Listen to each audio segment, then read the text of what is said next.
And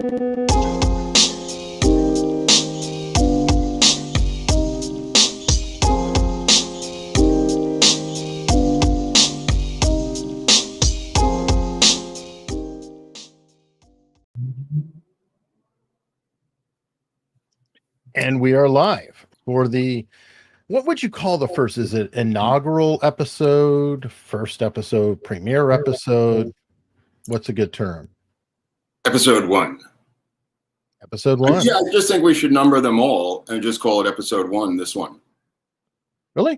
Okay. I didn't want to do numbering because I want people to find it and to just be able to dive in at any point and go in any order, since each one's going to be complete. Okay. In of itself. But this is the first one, America's Untold Stories. Everyone welcome. I'm with the legendary Mark Groubert, and we're trying something different. It might be audacious to call it, but we're kind of trying to do a live stream documentary series. And I don't know if that's been done before, and we're going to learn as we go, and I think it'll be fun. How are you doing today, Mark? Good, Eric. Good. To paraphrase Robert Barnes. Good. Well, and I'll paraphrase him too. Everybody, feel free. Definitely check me out on unstructured.locals.com. And there you can put in suggestions and vote on subjects. This subject actually was picked from a vote from the local subscribers who chose this by a long shot. I mean, everybody was ready for CIA in Hollywood. So I'm excited about it. And we've decided this is actually going to be one of 3 episodes dealing with the CIA. Right. So to whet everybody's appetite, today is CIA in Hollywood, but we also have CIA in news and then CIA children. Right. Well, they're all in the media, Eric. So let's couch that. It's just not the CIA running loose through Europe. We're talking about CIA and media. We're dividing that up into 3 parts. Right. So we're going to divide it up into the children of intelligence, CIA and news, CIA and Hollywood, specifically movies and TV, let's say. Okay. Well, the children go a little beyond it if you include presidents. Right. The children cover a lot of terrain, but also the children have mostly the children are put into media by their pappies and mammies to do their bidding. But not all of them are in media. Some of them are in politics. Some of them are in publishing, which is still media, but Right. And that's it. They're helping shape the world. So that's why each one of these is kind of how the CIA is influencing everything around us, or what we see here. Right. Even today. I mean, we don't know what they're doing today. We may find out in 20 years what they were doing, because like I said, if we start with the CIA in 1949, the beginning, we really don't have to go before that. And we really don't have to get into the Pentagon dealing with films. The Pentagon, just to briefly, for your audience so we don't confuse people, the Pentagon also vets Hollywood scripts and denies illegally and unconstitutionally, because the Supreme Court has ruled on this on First Amendment grounds, that you cannot deny or alter or change the work of the artist to get U.S. taxpayers paid armaments to be in your film. That is illegal, what they've been doing since the 1950s and 60s and even up to today. Just to give you a little background on it, Oliver Stone made the movie Salvador, and when he requested armaments from his own government as a Purple Heart winner and as a Vietnam vet, they denied him the use of taxpayers' armaments to use for his film because they didn't like the script. So he had to use money out of the film budget to rent the military hardware in the movie Salvador from the nation of El Salvador and Costa Rica. He had to pay out of pocket for that. When other filmmakers who toe the line through scripts are given essentially in-kind monetary donations to their films with taxpayers' money. Because that hardware, whether it's a battleship or a Top Gun F-111 fighter jet, it is our hardware. It's the taxpayers' hardware, not the military's, not the Pentagon, it's ours. And they are deciding based on a screenplay who will get to use a jet fighter, a military destroyer, a ship, a tank, soldiers, anything. And a lot of the films that they don't like, they deny access to those armaments, and people have to then take their precious monetary budgets and spend them renting the equipment from prop houses or other nations. In the case of Oliver Stone's movie Salvador. Has this been successfully taken to court, and Yes. have they been forced? But have they been forced to provide on any No, movie? they would just refuse. They just refuse. Okay, and I could think of 100 ways they could just say, "Sorry, we don't have the resources." Sorry, Well, they just don't not even enough bother to say that. That would be one thing, but they don't say that because they give it to other productions. Mm. It's not even a question. It's quite brazen. The courts have ruled against them, and they just say, "Go fuck yourselves." Well, I mean, I don't know how they use the Andrew Jackson approach to the courts when they he run said, out with a sword with their boots on, and they just say, "Go fuck yourself." You know, "All that," or he they says, jump on a horse and they ride off. I don't know. great law. Now, who's going to enforce it for you?" Exactly, because they've got all the weaponry. The Supreme Court holds no weapons, from what I understand. The CIA turned themselves into a military force unknowingly to apparently even the Kennedy brothers, who, when you go back to 1961, when Bobby Kennedy explains to his brother that they've now become a military force, and JFK says to Bobby, how the hell did they get weapons? There's nothing in their constitutional bylaws to give them weaponry. They just took up weapons and started fighting militarily. And one of the reasons that JFK wanted to get rid of them was because of their access to weapons. And that's why he wanted the DIA, the Defense Intelligence Agency that he started, to replace the CIA in 1963. The DIA was chosen and created by JFK for military reasons because the CIA was illegally and unknowingly using weapons on their own in fighting combat missions, whatever the hell they were doing. They just took up weapons one day. Interesting. So now, really quickly, to get back into the Hollywood track, one interesting thing about the CIA relationship is they don't have the power and strength of the Pentagon to say, "Oh, you really want that jet?" Well, they have to, I hate to say, they have to be like operatives and use more clandestine means and manipulation in much the same way as our mission now, to overturn governments, to infiltrate, to do things like that. So I find that kind of charming and twisted in its own way. Well, their job is about the message. The Pentagon has a different idea of what they're going to do. For the CIA, they can't threaten or cajole. So, for instance, in 1952, Paramount had a CIA agent buried, a mole inside of Paramount Pictures, and he was influencing and deleting scenes from scripts and wrote a series of letters that are available that were in the archives of Paramount, recently discovered by Tricia Jenkins in her book, CIA in Hollywood. She mentions those letters. And in those letters, he writes about the scenes that he got deleted from scripts. Like a Dean Martin and Jerry Lewis movie, a comedy called Money from Home, he deletes a scene where they're comically manhandling a Muslim woman in a scene in a marketplace. And that was, again, for international reasons that they did this, for international affairs. And just to backtrack, it starts with the Cold War. All of this for the CIA and films is about the Cold War. So to just go one step before that, it starts with avant-garde art. The CIA begins to fund abstract expressionist art and art gallery shows of people like Jackson Pollock and the MoMA Museum and the Whitney Museum, because abstract art becomes an American phenomenon that the Soviets do not have and allow.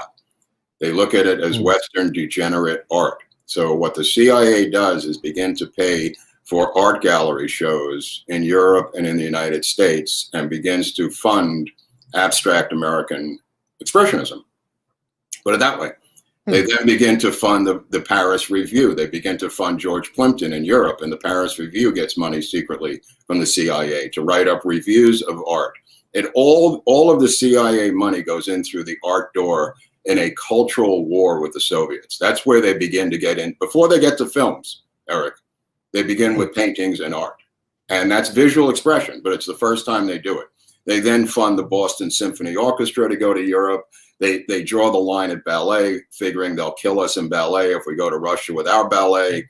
There's inter-office memos. There's inter-office memos between Wisner and Dulles and others about what they're going to do. T.S. Eliot becomes friends with Angleton. He's writing to him.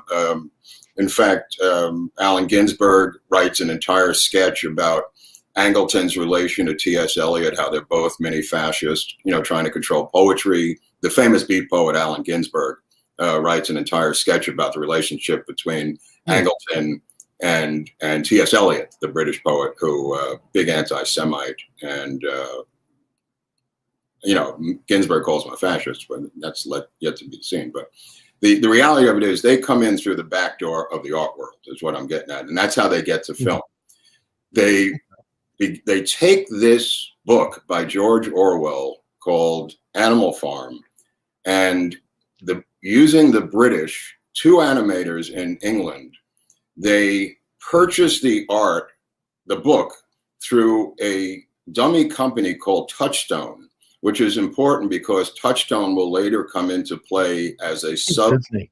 Right. And Disney is involved throughout the history of the CIA and throughout this period doing these things. This is not the same Touchstone yet, but the dummy corporation is called Touchstone. They buy the rights to the book from Orwell's widow, George Orwell's widow. And with those rights to the book, they hire the 2 top animators in England. They want to keep it away from America so nobody could see that we're doing it, but we're doing it. And the project takes 18 months. It's one of the longest film animation projects in history. It's hand-painted, hand-designed. It's the equivalent of a $5 million project today. It cost $500,000 in those days. It's probably $5 to $7 million in today's money. The cost of the animated cartoon. It's actually very good too. Absolutely, absolutely, and they wanted that to be a anti-Stalinist document, and go after them with that, which was the first time they're ever involved in film. Now they fund the entire thing. They fund the entire operation from soup to nuts. And they get a lot of mileage out of that, but they quickly realize that they can't be in this business. It's too expensive.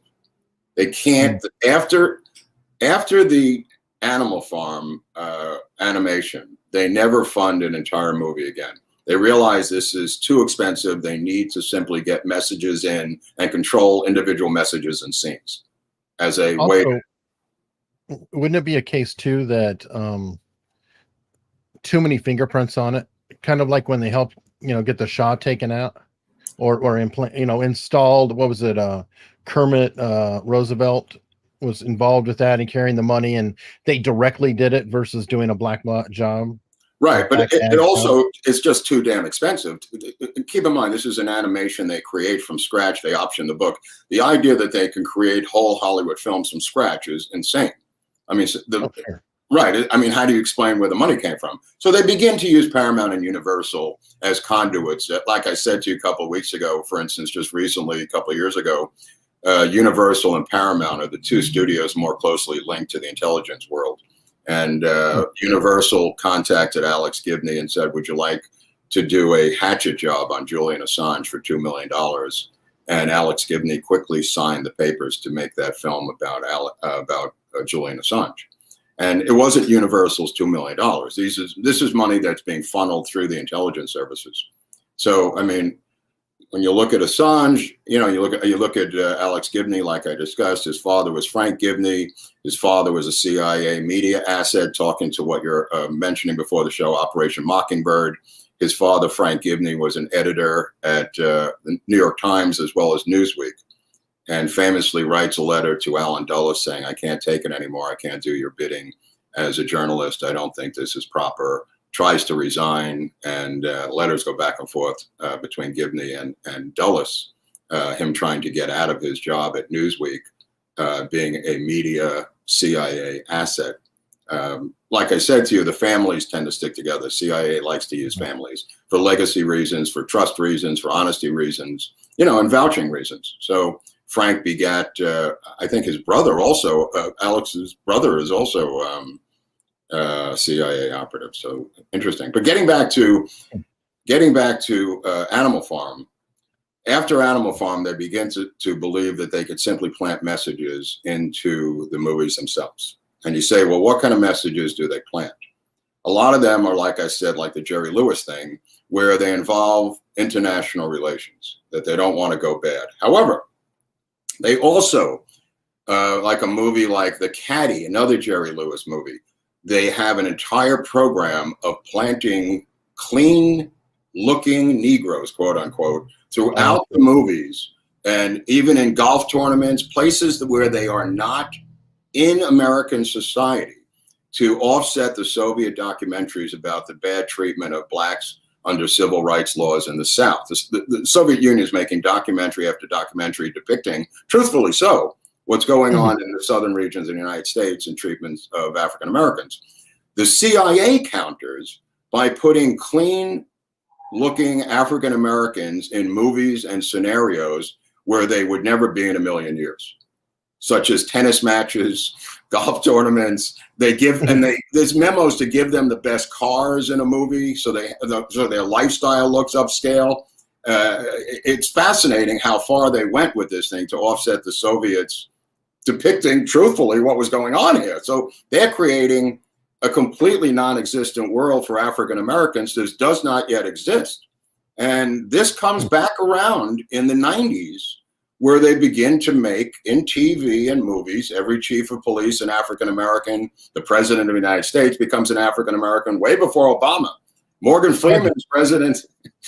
Judges. It seems like judges are all female African Americans. Right. This is not the most popular. Right. This is not by accident. This is not by accident. This is social engineering by the intelligence community, that they feel this is the way we want to portray the nation. And I don't go on. I'm sorry.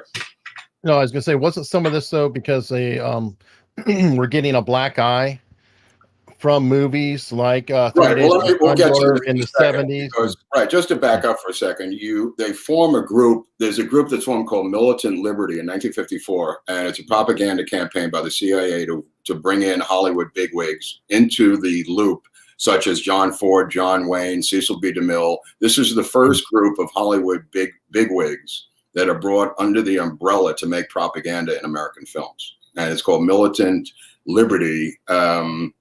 Ford, Wayne, DeMille, C.D. Jackson at Life magazine was running this thing. And they begin to make,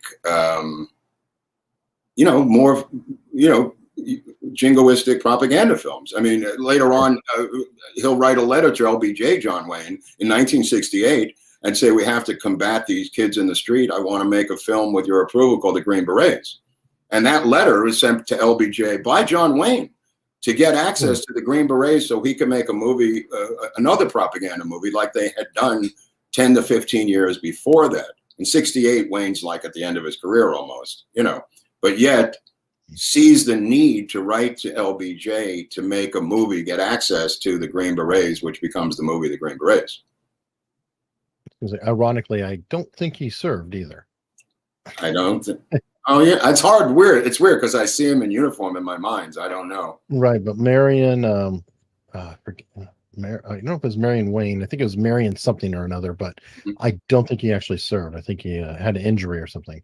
There's a great scene in the Philippines when Oswald was sent to Lee Harvey Oswald was sent to the Philippines as part of his Marine training. And guess who shows up at the base? John Wayne. And there's a picture of Oswald with John Wayne in the background, which I have visiting. Really? Yeah. Was this when you were doing the series with Oliver? Yeah.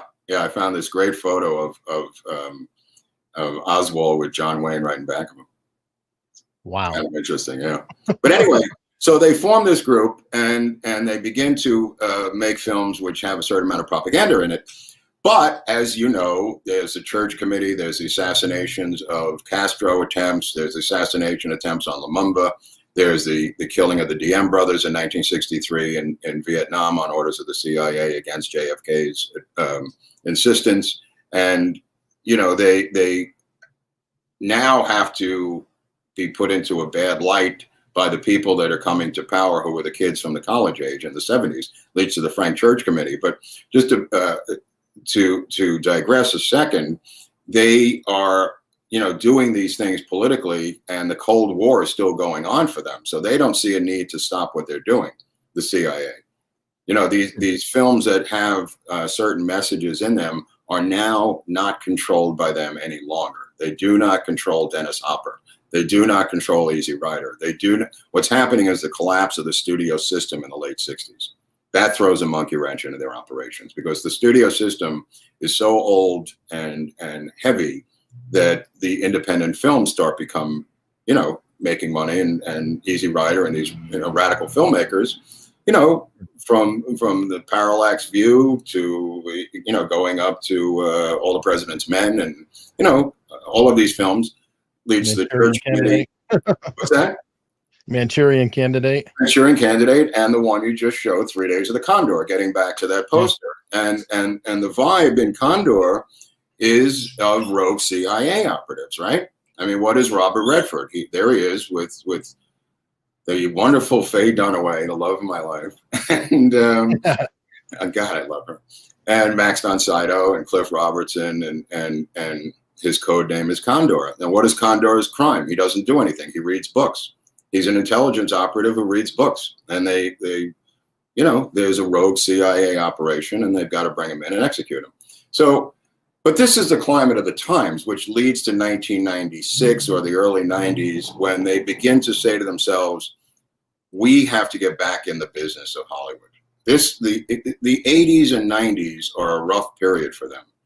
They begin to get back into the game in the 90s with shows like 24 and Alias, and Sum of All Fears, and The Recruit, and these situations. In 1996, they hire a guy named Chase Brandon. Now, Chase Brandon is a wannabe screenwriter who becomes the first official Hollywood liaison to the CIA. Quite secretly, he doesn't hang out a banner, but lets it be known that he's available for consultation. There he is. So Chase Brandon is a wannabe writer, and later becomes, after his career's over, becomes a novelist, and oddly enough, currently involved in UFO sightings. These two guys, right? Okay, so Chase Brandon, oddly enough, becomes the liaison for Hollywood to meet with, and he is the gatekeeper for these movies. Now, these movies don't exist, so he has to spur this on.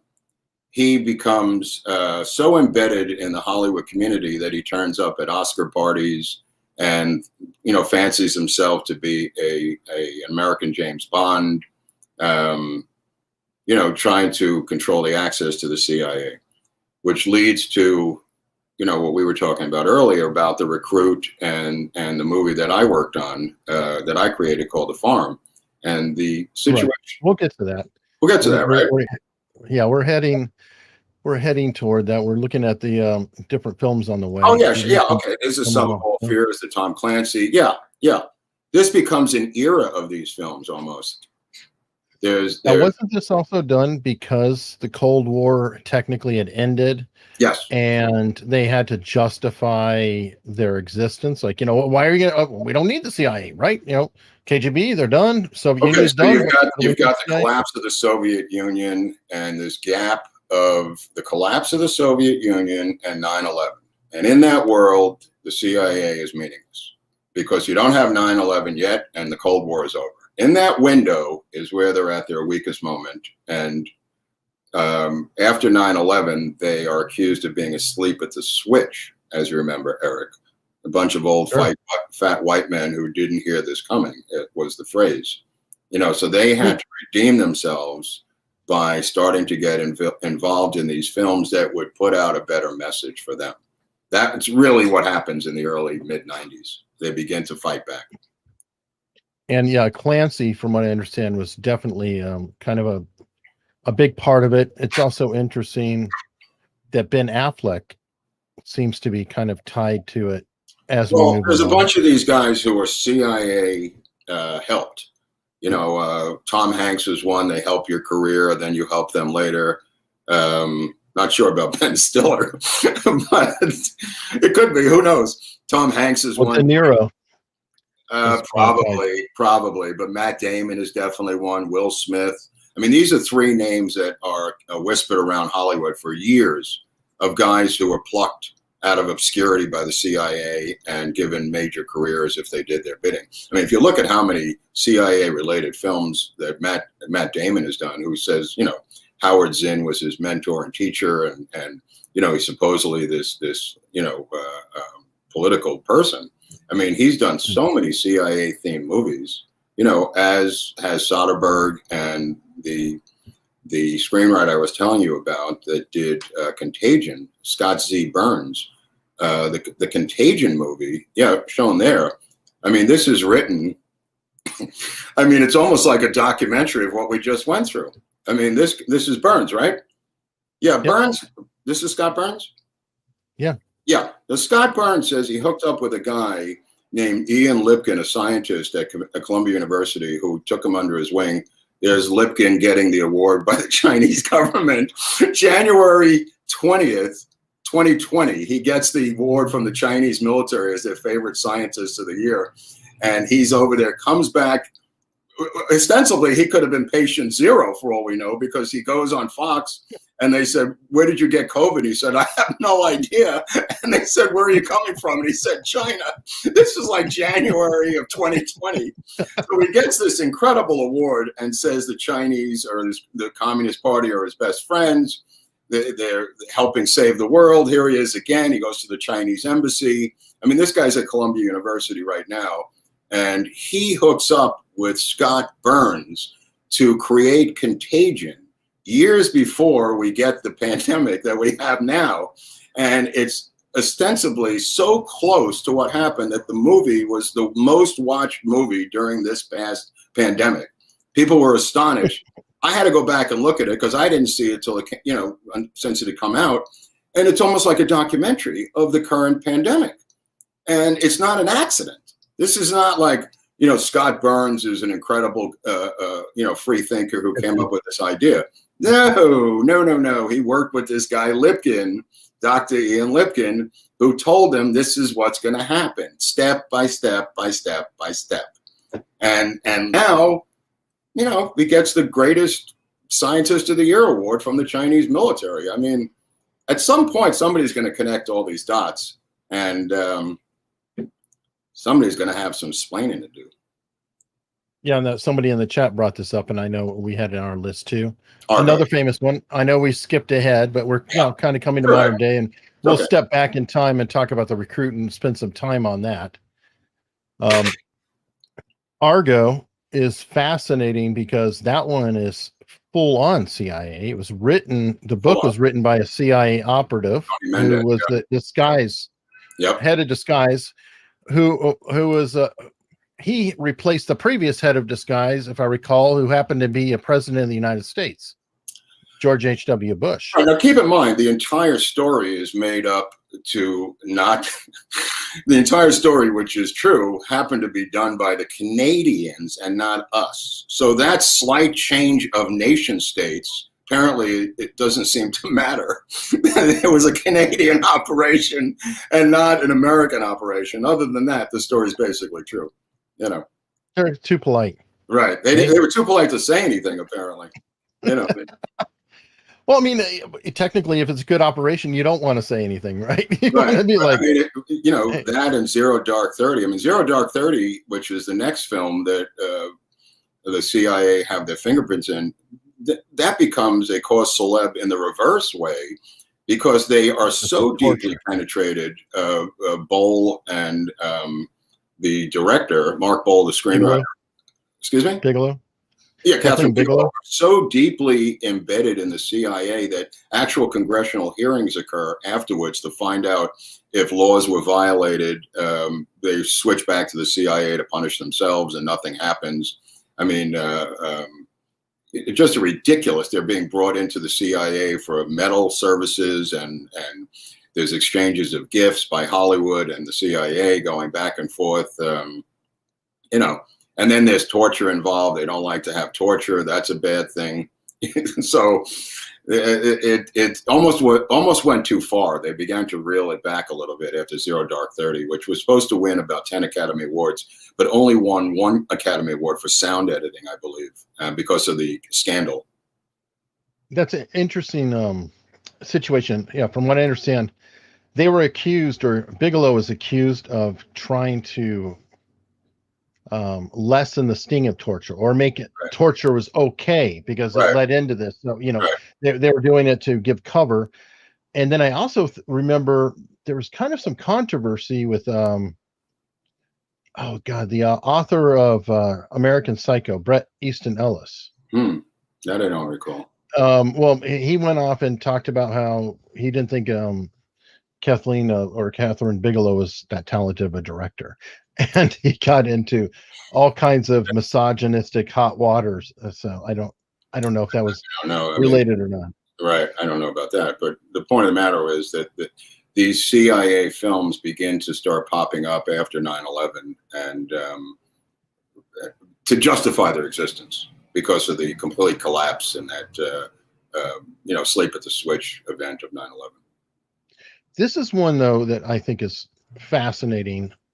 Yeah. Where's television and it's Top Chef? I mean, okay.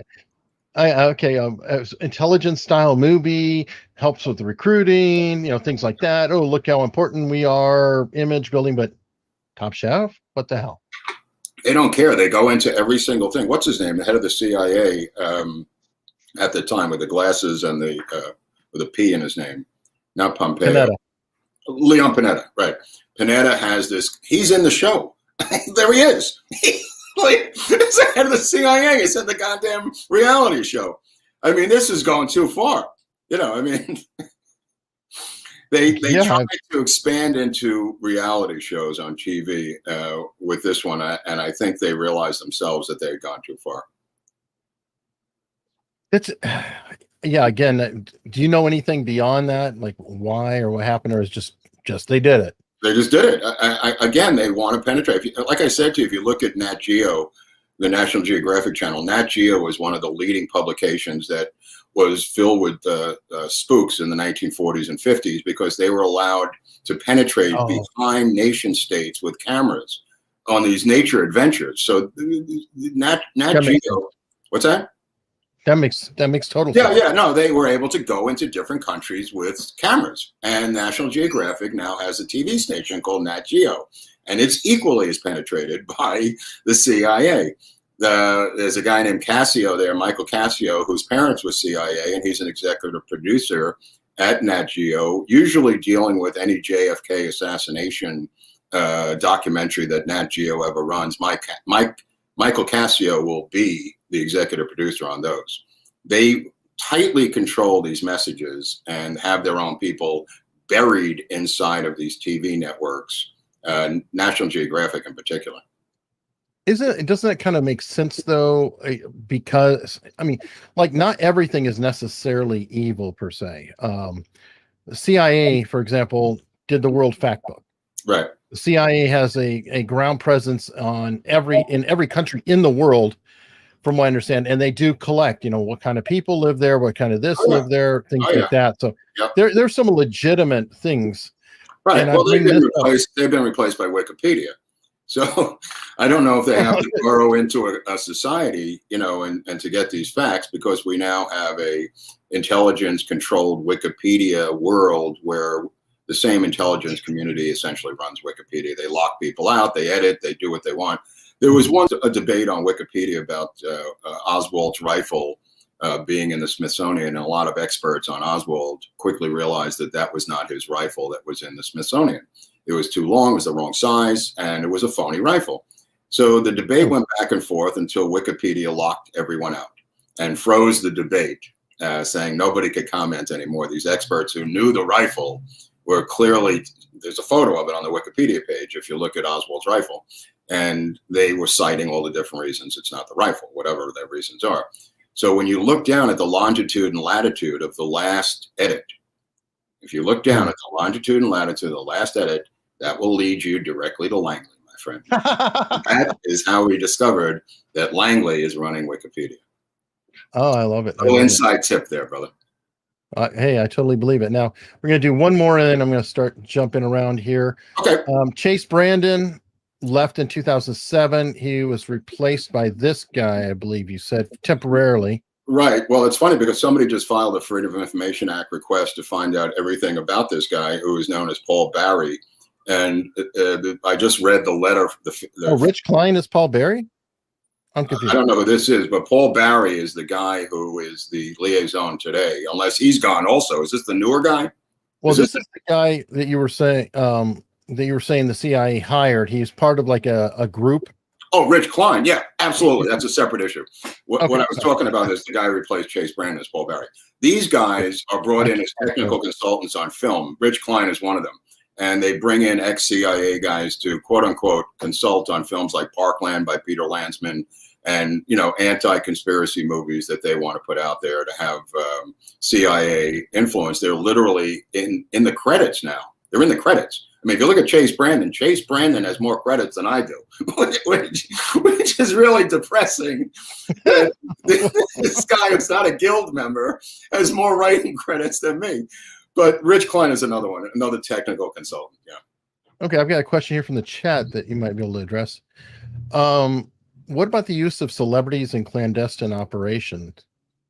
Like, well, I mean, the Belichick's one that ring. comes to mind the quickest is Mo Berg, the catcher for the Tigers, who went over to, even before the creation of the CIA, was spying on the Japanese during the Japanese-American baseball off-season series that they used to go on every year. Mo Berg was I guess, OSS back then, and he had a camera, and he went on the rooftop. He photographed the military installations of the Japanese and was a baseball catcher for the Tigers. Wow. First one that comes to mind. I mean, there are others, but that's crazy. Okay. Yeah. Let's see. I don't want to bury the lead too long here. Let's talk about this this guy, Mark Groubert, who seemed to pick up a gig, according to Variety, in '97. What's up? Well, I didn't pick up the gig, but I wrote a long treatment about the Farm, which later we changed the name to The Recruit. But The Farm is, as many people know, the place in Camp Peary, Virginia, by you in your backyard, Eric, right? Yep. Where they train a CIA. Right. And the premise of my treatment was this teacher-student relationship that goes bad. And the training that I had researched on what they did was to graduate from the Farm, you had to go on a real mission, quote unquote, where things went haywire. They sent you on a real phony mission, and that's your graduation. So it's a phony mission, but everything's treated as real. And here I got a question on that, actually. Being from the area, have you ever heard of the Colonial Parkway murders? No, I have not.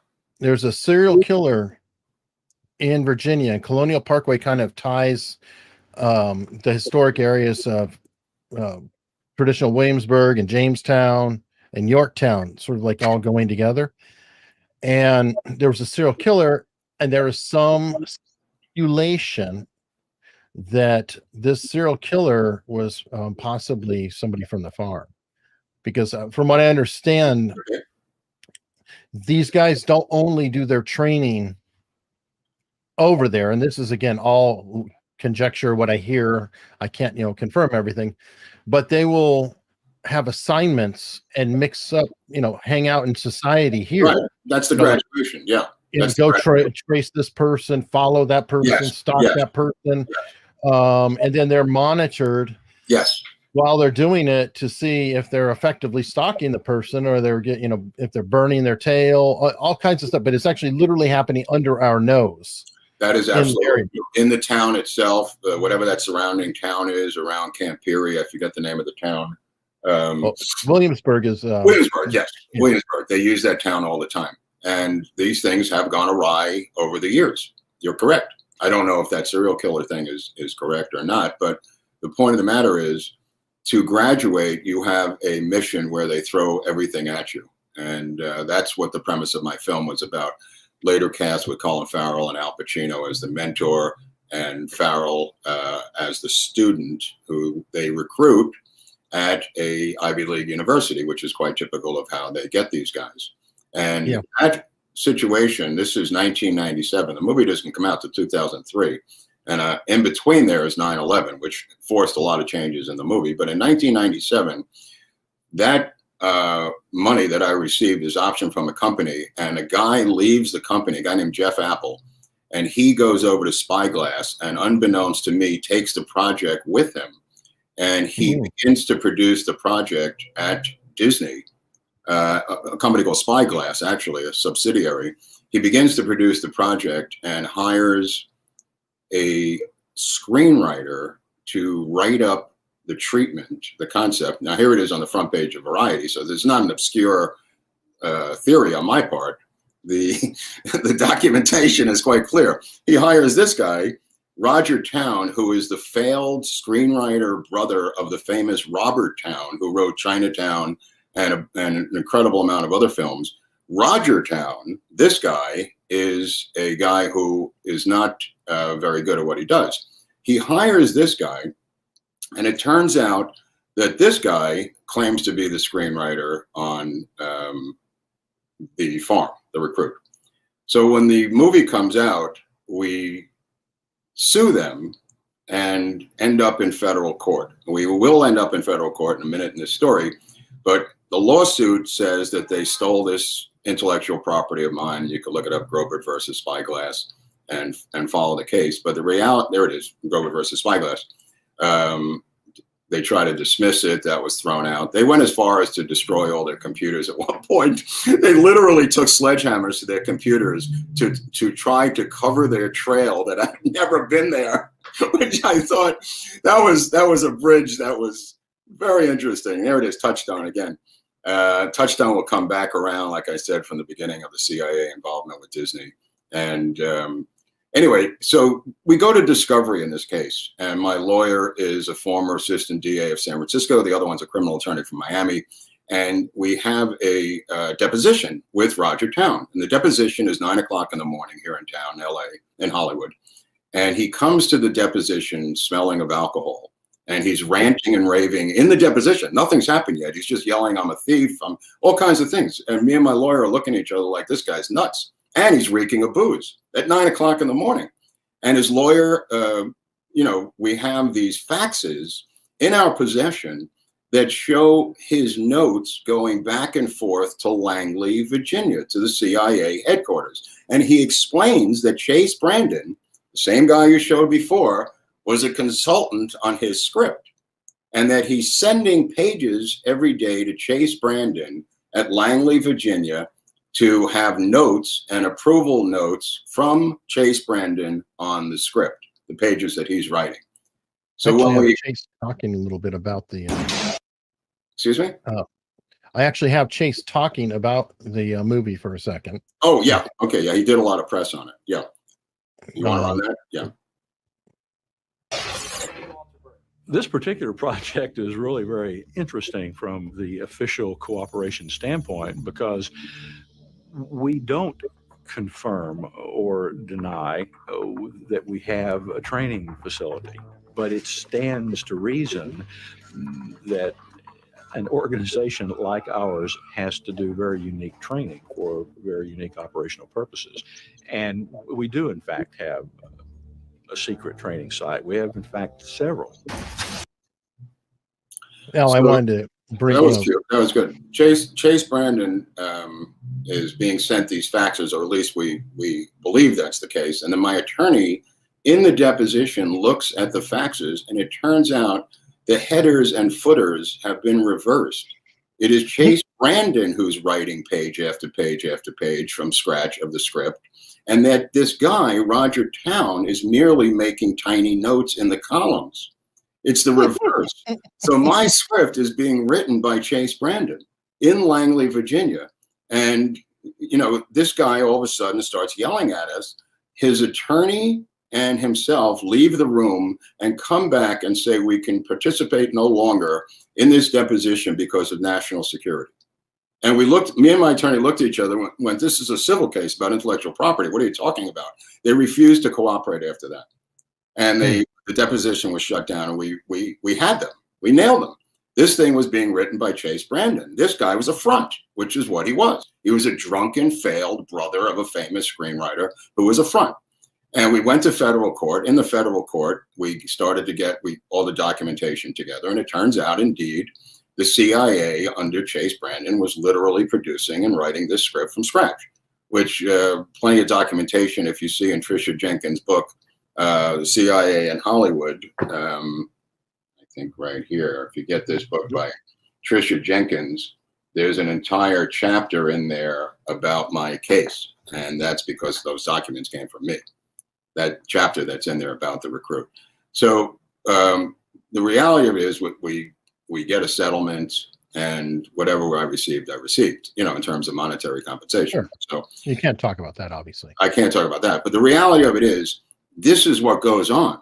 This is the reason I'm able to talk about this intelligently, is because I've been involved in this stuff. And as have others here in this business in town who are reluctant to talk about it for whatever reason. So I'm not just theoretically wearing a tinfoil hat. I ended up in federal court on one of these CIA things. They actually had an audit that was released as well in 2012. And it's redacted like crazy. So yeah, Right. you're definitely not wearing a tinfoil hat. It's Right. Okay. It's out there. Right. The reality of it is they want to control the message and still be players in this game, and have a new batch of kids. They've switched sides. Now it's the left that they're in bed with. The left turned against them in the 70s and 80s. They became, the 3 days of the Condor people would not cooperate. Now you've got the left cooperating with them. So the sides have switched. They're now, I believe, going after the Trumpsters and the right wing internally. There is no more foreign enemy that they're going after. That's the scary part to bring this up to today, Eric. They're now going after American citizens with these movies, with these attacks, with this stuff on TV, and now it's become an internal battle. They're not allowed by their own doctrine to be involved in anything domestic in the United States. Not that the FBI needs any help, but the CIA is not allowed to be doing this, whatever they're doing domestically. And they're clearly up to something here domestically with these films, like getting back to Contagion. I mean, this thing's got the fingerprints of intelligence all over it, to quote a former Pennsylvania Republican senator. I don't know, which came first, the chicken or the egg in terms of Contagion, but clearly there's a lot of elements that are involved here that need to be connected in terms of dots. I don't know how you connect them all, but there are guys who are probably more closer to the source than I am at this point, who can connect these dots better. Isn't it like the perfect situation, though, if you think about it, because the left already dominated Hollywood. Mhm. So now they have almost perfect harmony, because you've already got the culture of people controlling culture and them. So they're so deeply embedded. It's not like they have to be sneaky about it.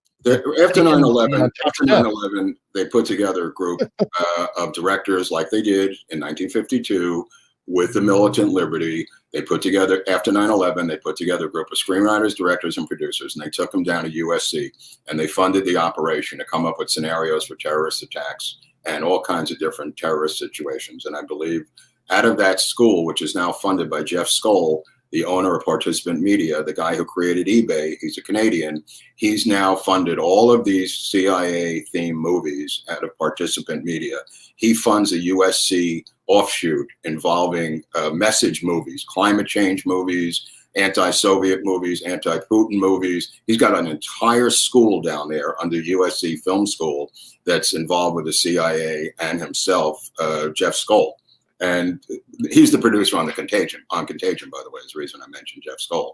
But Is William Shatner involved? William Shatner, who's killed his wife?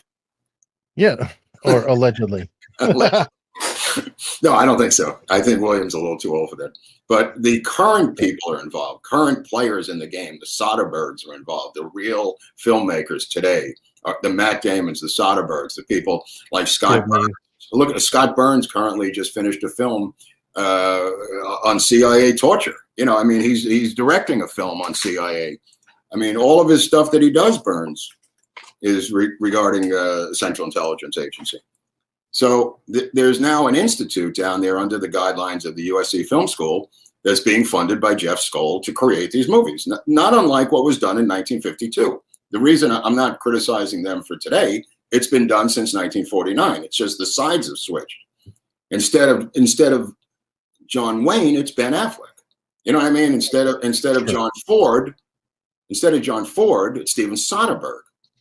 It makes sense. And now they're in bed with these guys. So it's putting the rest of the country in a really precarious position, because when John Ford and Cecil B. DeMille and John Huston and these guys did it, it had a meaning in a Cold War to put out pro-American stuff. Sure. Right? It was pointed out. Now it's pointed in. And that's scary. That's scary. Somebody asked, and it's a good question. Let's address Chuck Barris's claims. I don't know anything about that other than what I rumor. Yeah, I don't know. The Gong Show, who knows? I mean, I wouldn't put it past them. I mean, they incorporate so many different people into their spider web. I mean, you know, Crowley, L. Ron Hubbard. Not from what I know. I mean, you know, I don't think they were involved. I mean, they don't have anything to offer them. In other words, you know, a guy like Jim Jones, however, was. I mean, down in Guyana. I mean, Jim Jones had incredible technicals into the CIA. So I don't know about Crowley and Hubbard, but it's definitely Jim Jones. I mean, that's been fairly well documented. But getting back to film as opposed to cults. Well, you know, it's tied in, and you got Tom Cruise film, and right. Well, again, I don't know if it's someone like, you know, I know that Tom Hanks was plucked out of obscurity at the beginning. They tend to take people who, like Will Smith, who come from other operations, and with sort of Scientology, to be honest with you. I mean, they do the same thing with their people, but they don't have the internal power to make Tom Cruise Tom Cruise. Tom Cruise was Tom Cruise before he went to Scientology. What the CIA is doing is making Tom Cruises from scratch, you know. Yeah. Now, you said they plucked Will Smith out of something else. What was that other thing again? Well, the Fresh Prince of Bel-Air. He was a rapper before the Fresh Prince of Bel-Air. I mean, you know, he has no television experience whatsoever, you know, and then he becomes the greatest actor of science fiction films in the history of American cinema. And now what are we looking at right now? We're on the brink of a UFO report that's about to come out. Chase Brandon, when he left Hollywood, began to write books on UFOs and saying that the CIA has all these secret files on UFOs.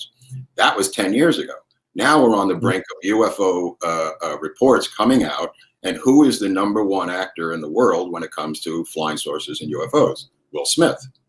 So, look, I mean, he could have made any kind of movie, I guess, you know what I mean? I guess maybe he made an Ali movie once, but he's known for incredible, successful science fiction films. Right, and that was Jamie Foxx who did Ali. Right, okay. What did Will Smith do? Oh, he did Concussion. He did Concussion, okay. That's what it was, with the NFL. That was a Peter Landsman film that happened to have Cyril Wecht, who was the famous guy who re-examined the JFK autopsy. He's in the film playing Cyril Wecht, if you recall, which is kind of odd because Peter Landsman makes Parkland a completely Hallmark Hall of Fame version of the Kennedy assassination at Parkland Hospital with Zac Efron. With 2 different CIA consultants working on it, by the way. So is there anybody new or out there right now that would shock us? Modern? I don't know. We don't know yet. So we don't know who they are. You know, I assume these guys, Mark Bowl, if you see a project by him, if you see a project by this guy Burns, you know, who clearly they start working in that genre, Eric. Once they find a place that they like, here's a movie. Okay, so now Burns has become a director. So his first film stars Tim Blake Nelson, Ben McKenzie, and Matthew Reese. It's called The Torture Report, okay? And it's about the 500-page report of waterboarding that came out after 9/11. And that's what the movie's about. It's a drama trying to soften the blow of even Dianne Feinstein, I think, was the one who ordered the report back in the day. The so-called torture report, as they called it, was a 500-page report on their techniques in waterboarding, right, Eric? If you recall. I don't remember who it was offhand. Right. So here's a guy, his first film that he's doing is a CIA film. You know, this is a guy like Matt Damon, who he's friends with, who he wrote the Bourne movies also, Scott Burns. So their expertise, right? Am I wrong? Okay. I didn't know. No. He wrote the which, by the way, did not follow the damn books. You know, they did only minutely, and then it just went completely. Well, if you look in the chapter Tricia Jenkins has in CIA in Hollywood, you begin to see how even in my film, The Recruit, they begin to chip away at the CIA, that they don't have complete control. In fact, the one scene that drives them the craziest is the scene that I wrote that remains in the film. That drove them. Yeah, she says in her book. And that scene is them kidnapping Colin Farrell, torturing him in a cell as a recruit until he gives up the name of his instructor. And then the wall slides open and you see that it's a classroom the entire time. That remains as a scene that I created out of my fat head. And that is still in the movie. And in her book, she documents how the CIA fought tooth and nail to get that scene out of the movie. And the producers just loved it too much to take it out of the movie. So when I watch it, I go, oh my God, it's the only thing left from my script is this scene, which is a good scene. But they apparently fought tooth and nail to get it out simply because it showed torture. They don't like to show torture. Somebody's asking about the UFO information coming out. Is it Project Bluebeam, which is getting us off track again? But again, I don't know the name of it, but it's supposedly coming out heavily redacted. And Ratcliffe was the one who freed it, got it loose as the DNI director at the end of the Trump administration. And it's supposedly everything about the recent things that you've been seeing about the jet fighters filming these different TikToks everywhere, and other information regarding the reality of UFOs.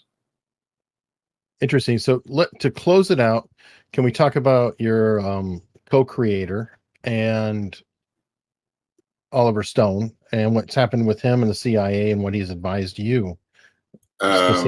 Well, I know he's going to the Cannes Film Festival in July to have a screening of the Oswald documentary, which is all the stuff, not just Oswald, it's all the stuff that's come out since the release of his film, with Jim DiEugenio is a co-creator on that with Oliver.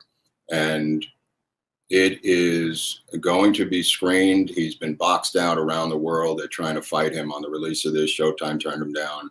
A lot of different streaming services in the United States turned him down. But Spike Lee said that he will get a fair hearing because he's one of the judges, Spike Lee, and they're very close friends.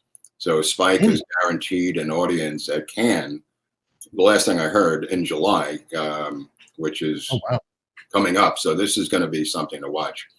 I've been waiting for this documentary for a year now. I gave him information I had on Oswald, which he already had, but I'm excited about that. Okay, and he's talked to you about wiretaps and different things. Oh yeah, no. He's used to it. I remember, hearing guys on the phone when I was dealing with him, and he just said, "Get over it. You can't just be obsessed with it." I was a little spooked, but it goes with the territory, I guess. So we just started saying, "I can hear you," and different things. I had a guy come over from the phone company who removed 8 wiretaps from my line. One of the AT&T security guys came over, went in my basement, took off 8 wiretaps that were down there. I had a military intelligence guy come in and pose as an AT&T guy. And it's funny because he gave me his card. And when AT&T showed up, the guy called the central office and he said, "You'll never guess who was there." And the boss said, "Oh," and he said the guy's name. And I said, "Yeah, that's the guy." So the next day, the guy said to me who this guy is, and he was coming to reinstall new wiretaps on my phone. And the real guy came, who was Latino, was a Dodger fan, like most of these guys who come to your house in Hollywood. The guy who came there had a buzz cut with mirrored sunglasses, but was wearing an AT&T uniform. It looked bizarre. And he went around, I wasn't even paying attention to him, but he went in the basement and futzed around, whatever he did. But the real guy went down there and he said he removed 8 burnt out wiretaps, old ones that had been on there for years. So even paranoids have enemies, Eric. What is it? I forgot the author, but just because you're paranoid doesn't mean they're not out to get you. Yeah. I don't really think about that much. Oliver said that he never thinks about it. Look, the guy's over in Russia half the time. If they were going to take him out, they would take him out, All right. Somebody's asking your thoughts on Spike's movie, The Inside Man. Which one was that? The one with Denzel Washington, or? I guess. I forgot. I don't remember what that was. Spike seems to sacrifice his own movies for the sake of political dogma. He throws a monkey wrench into his own films, which is kind of a shame. You know, in other words, he'll literally stop the gears of his movie to put in a political message, killing the movie itself. And it's painful to watch, just from a filmmaker's point of view. You know what I mean? That he will sabotage his own movies because he cannot find a smooth way to get his political messages into the films. He will literally grind them to a halt and make you listen to his political dogma in the middle of a film, destroying his own art. And each film seems to be worse than the one before. So I haven't seen one of his films in a long time. Probably desperation because nobody's listening to him. Right. And so he keeps doing it. He keeps doubling down. Oh, I'll yell louder. Doubling down. It's sad. It's really sad because there are subtle ways to do it. I mean, if you look at Snowden, the movie, how smooth of a movie that is, the way Oliver does it, it's, you know, from beginning to end, you take a guy and you make him out to be a straight guy who gets sucked down into a maelstrom, and you see a character evolve. What Spike Lee does, he just hits you over the head with a hammer and mugs you. You know, there's ways to do it, and he does not give a shit. Well, perfect. And we're at a hard out with an hour. This has been, I think, a good start. I'm looking forward to it. And we'll have to determine what the next one's going to be. I may put a poll on it. I don't know if we want to go straight into the CIA and just go CIA, or if we want to jump and do something else and then come back. So I may be putting a poll out on unstructured.locals.com. So everybody, please go there, check it out, be looking out for the poll.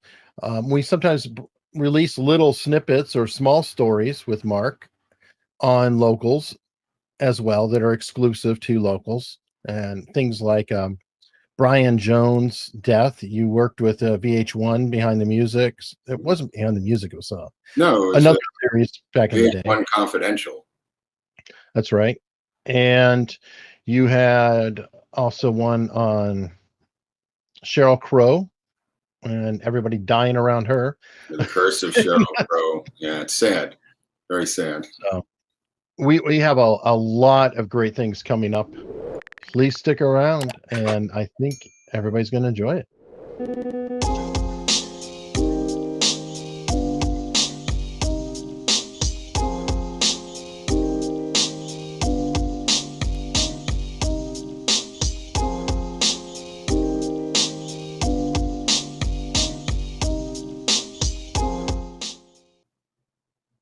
Thank you so much.